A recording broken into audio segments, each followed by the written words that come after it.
بسم اللہ الرحمن الرحیم۔ کتنا خوش نصیب ہوگا وہ انسان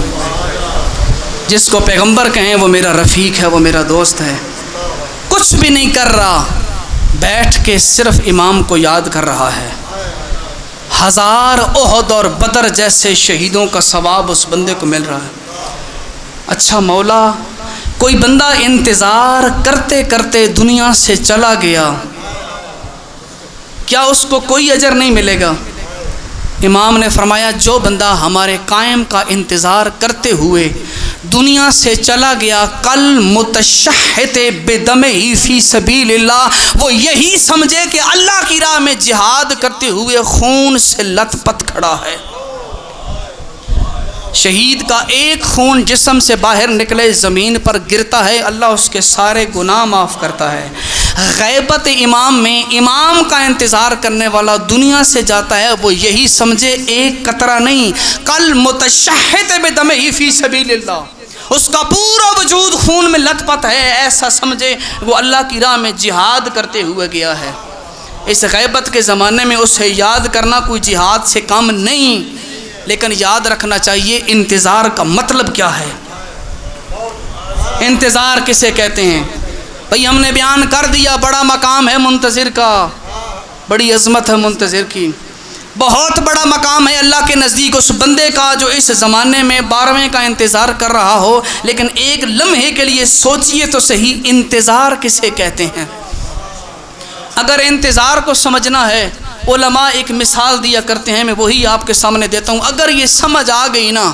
یقین جانیے ہر بندے کے ذہن میں انتظار کا وہ معنی بیٹھ جائے گا جو معصوم چاہتے ہیں کہ منتظر میں ہو۔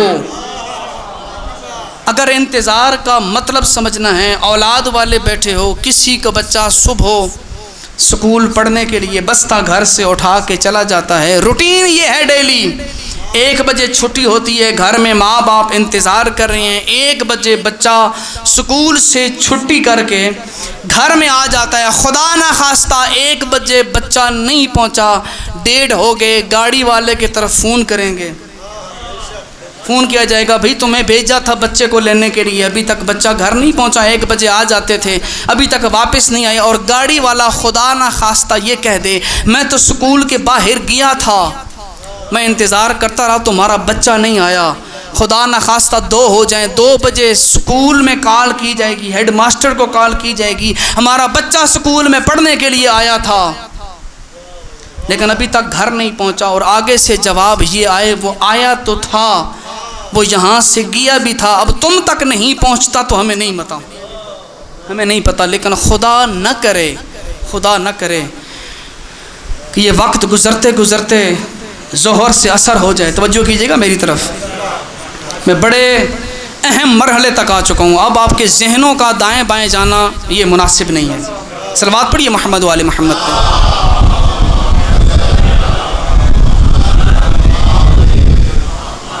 خدا نہ کرے وقت ایسا آ جائے کہ اثر کے سائے ڈھلنے لگ پڑیں، اس ماں کی کیفیت کیا ہوگی؟ اولاد والے بیٹھے نا، سوچئے گا اس ماں کی کیفیت کیا ہوگی۔ اور خدا نہ کرے جو سورج غروب ہو جائے، اب اس کے بعد وہ فون کال نہیں کرے گی، بس ایک کام کرے گی، ماں مصلی بچھا لے گی اور خدا کے آگے گڑ گڑا کے دعا کرے گی، پالنے والے تو نے مجھے ایک نعمت دی تھی اولاد کی صورت میں، 1 بجے گھر آنا تھا، بچہ ابھی تک نہیں آیا۔ انتظار کا مطلب سمجھیے گا، خدا نہ کرے رات کی تاریکی ڈھل جائے، اب وہ مصلی پہ نہیں بیٹھے گی، اب وہ چیخ و پکار کر کے روئے گی، زار و قطار کر کے روئے گی، لیکن ذرا توجہ کرنا، 1 بجے سے لے کر مغرب تک بچہ نہ آئے تو گھر میں چیخ و پکار ہوتی ہے، یار 1200 سال ہو گیا ہے تیرا امام تجھ سے غائب ہے، جو تیرا انتظار کر رہا ہے، کبھی رات کی تاریکی میں تیرے آنسو آئے ہوں امام کے لیے؟ کبھی رات کی تاریکی میں کبھی سوچا ہو یار میری زندگی گزر گئی، میرے 60 سال گزر گئے، 70 سال گزر گئے، اللہ کی طرف سے بھیجی ہوئی نعمت امام تھی، میرا امام کہاں گیا؟ کبھی اس امام کے لیے انتظار کیا ہے؟ رزق کے لیے رونے والے، اولاد کے لیے رونے والے، دنیا کے پیسوں کے لیے رونے والے، کبھی اس امام کو بھی رویا کریں جو پردہ غیب میں بیٹھ کر دعائیں مانگ رہے ہیں، پالنے والے تو مجھے اذن ظہور دے، میں دنیا والوں سے پوچھوں تو صحیح کیسے سکینہ کو تماچے